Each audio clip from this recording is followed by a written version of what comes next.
opportunity to tell you about Ondot's card control capabilities. The basic premise of card controls is this. Most of us have a credit card and most of us have a debit card. Now most of us have a smartphone. We're enabling your members to be able to control their cards from their smartphones. What does control mean? Control means I can universally turn the card on or off, or I can configure exactly when, where, and how the card can be used. The when, where, and how the card can be used are advanced controls. Advanced controls based on locations, the location of the phone itself, or a map that the member sets.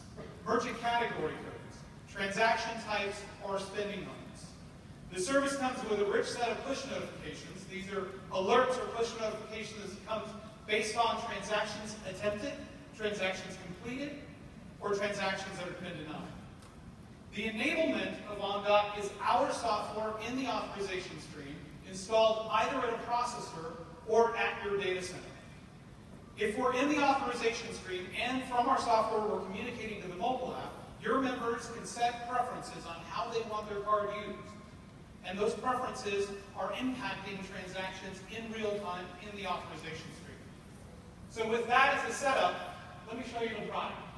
When you open up the product, you can see a number of cards that you have associated with the application. And what you can do is you can click on one of the cards.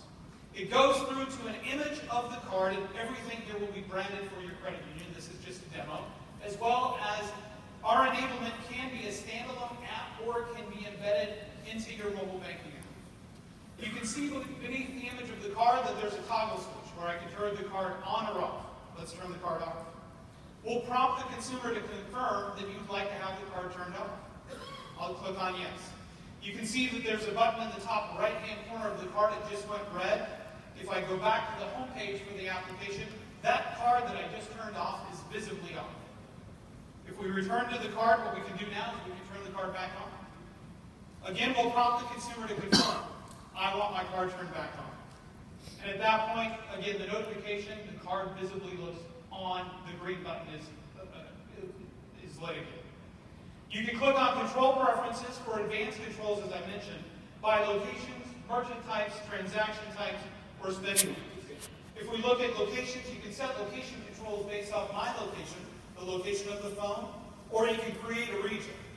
What we'll do here is we'll take a look at where I am right now in Orlando, Florida. If I enable this, only transactions that originate in the vicinity of the phone would be accepted. Likewise, I can set a map. In this instance, I've got a map set around UCLA. If I've got a son or daughter going to school in college, I can set a map around the campus of where they're going to school. I can set merchant category codes for different types of merchant categories. In this instance, I've got gas stations turned on. I can give my card to my son or my daughter, and that's all they can do is fill the card. I can set transaction types. In-store is turned on, but you can see e-commerce is turned off. If I'm going to buy something at Amazon, download something from iTunes, I simply turn e-commerce on. And I can also set spending limits. In this instance, I can set a threshold policy that denies transactions that are above any amount that I determine. I can also view recent transactions on the account. So here's the recent transactions on this card. What I can do is I can click on one of them.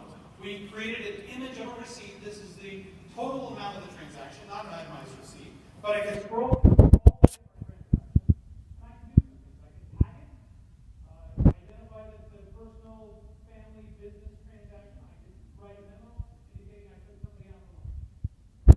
That is the basic rundown of the features and capabilities in the application. We do have a booth. Please stop by. We'd love to tell you more about it. And we do have a webinar on October 6th called Payment Trends You Can't Ignore. Please come to www.ondotsystems.com to register for that webinar. Thank you very much. Great, thank you so much. We have a couple questions for you. So I have kids that spend money. Can I turn their cards off or set a limit for them? Yes. So dependent cards can be added to your application, and you can give a card to your son or your daughter, and you can set specific parameters or preferences on how you want that card to be used, either based on a location, as I mentioned, a map that's set around perhaps a campus that they're attending, or different merchant category types or transaction types. and certainly spending limits can be invoked as well. Great. How does this connect to the core? So we're in the authorization stream. We're installed in the data center where we see the authorization stream. We're agnostic to both the processing and the core. So if a transaction comes through Ondot, and Ondot, based on consumer preferences, denies that transaction, we do send an advice message, 0120 if you would, to the core, updating the core of the transaction determination. The core is always the database of record. Can my credit union integrate the solution into my mobile and online banking platforms?